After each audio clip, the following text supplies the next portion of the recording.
સુરત આરટીઓની ધીમી કામગીરીના કારણે શહેરના 700 થી 800 વાહન ડીલરો અને ગ્રાહકોને ભારે હાલાકીનો સામનો કરવો પડી રહ્યો છે. છેલ્લા એક મહિનાથી સોફ્ટવેર બંધ હોવાથી તમામ કામગીરી ઠપ થઈ છે.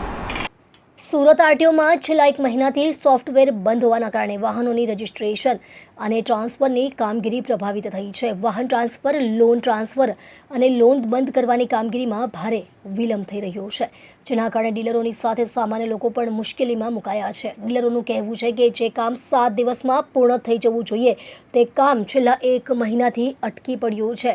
ડીલરો દ્વારા વારંવાર રજૂઆત કરવા છતાં આરટીઓ તરફથી કોઈ સંતોષકારક જવાબ મળતો નથી તેવા આક્ષેપો પણ કરવામાં આવ્યા છે. હાલ 700 થી 800 ડીલરો આ સમસ્યાથી પ્રભાવિત છે. જો તાત્કાલિક ઉકેલ નહીં આવે તો આવનારા દિવસોમાં ડીલરો નાયબ મુખ્યમંત્રી અને પરિવહન મંત્રીને રજૂઆત કરવાની ચીમકી આપી છે. આરટીઓની આ ટેકનિકલ ખામીના કારણે સરકારને પણ રેવન્યુની ખોટ પડી રહી છે. હવે તંત્ર ક્યારે આ સમસ્યાનો ઉકેલ લાવે છે તે જોવું રહ્યું.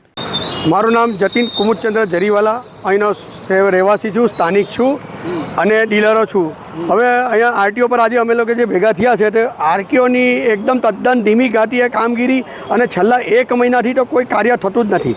સીધું ટ્રાન્સફર કરવાનું હોય કે બેંકની લોન કેન્સલ કરવાની હોય કે બેંકની લોન એન્ટર કરવાની હોય તે બી કોઈ કામ થતા નથી. એ લોકોએ સડનલી કોઈ સોફ્ટવેર બંધ જ કરી દીધું છે, જેથી કરીને અમારા જેવા ડીલરોને એટલી તકલીફ પડે છે કે માની લો કોઈને ગાડી વેચી હોય કે કોઈ વસ્તુ થઈ હોય અને એનો કોઈ ઇન્સિડન્ટ, કોઈ એક્સિડન્ટ થયું હોય તો એની જિમ્મેદારી કોની, તેનો કોઈ જવાબ મળતો નથી. આજે એક મહિનો થઈ ગયો છે.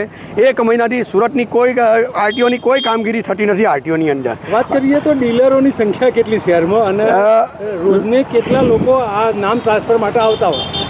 જો સુરતની જ્યાં સુધી વાત કરું છું તો સુરતની અંદર સુરત આરટીઓને 50 લાખ રૂપિયાની પર ડેની ઇન્કમ કરાવતી આરટીઓ છે ને મેગા સિટી છે. એટલે સુરતના ડીલરો લગભગ કમસે કમ નહીં કરતાં 700 થી 800 ડીલર તો ખરા જ, જે ઓફિશિયલ છે ને ઘણા કમિશનનું કામ કરતા હોય છે. એ લોકોને બી સીધી રીતે એમને જોવા જોઈએ તો એ રોજગારીનો પ્રશ્ન પણ છે. સીધી રીતે જોઈએ તો એ જ્યાં સુધી નામ ટ્રાન્સફર નહીં થશે ત્યાં સુધી એની જિમ્મેદારી આવે છે કે રોડ ઉપર કંઈ અકસ્માત થયો કે કોઈ ઇન્સિડન્ટ થયું તો એની જિમ્મેદારી કોની, એ બી એક પ્રશ્ન છે. આજે એક મહિનો ઉપર થઈ ગયો અને કોઈ કામગીરી નહીં થતી હોય તો એનું શું કરવાનું છે? આ લોકોને તમે મળો છો અધિકારીને, અધિકારી, એ લોકો શું કહે? જ્યાં સુધી જો એમ કહે છે કે એ લોકોની બેવડી નીતિ છે.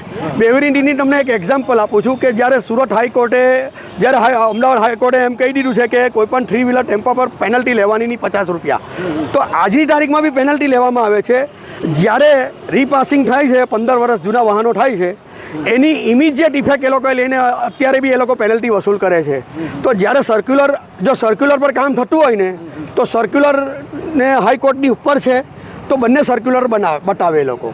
પેનલ્ટી લેવાની હાઈકોર્ટ જ્યારે ના કહે છે તે છતાં આરટીઓમાં પેનલ્ટી લેવામાં આવે છે. અને માની લો રીપાસિંગની અંદર બી તમે પૈસા લો છો તેમાં સર્ક્યુલર બતાવો છો. આ બેની અંદર બેવડી નીતિનો નિયમ કેમ અને એ કઈ રીતે ચાલે એનો ખુલાસો પરિવહન મંત્રી બી આપે તો વધુ સારું. કે એને જે બી ગૃહમંત્રી મળ્યા છે ક્યાં તો એક તડીપાર હોય છે ક્યાં તો ઓછું ભણેલા હોય છે. એટલે ગુજરાતની પ્રજાને છે ને એક કમનસીબી છે આઈડિયા. એટલે એને સમજવાની માટે કોઈ તૈયાર થતું નથી. પબ્લિકની શું તકલીફ છે ને તે સમજતું નથી કોઈ. એટલે છેલ્લા ઘણા વખતથી ગૃહમંત્રી આવા જ મળ્યા છે.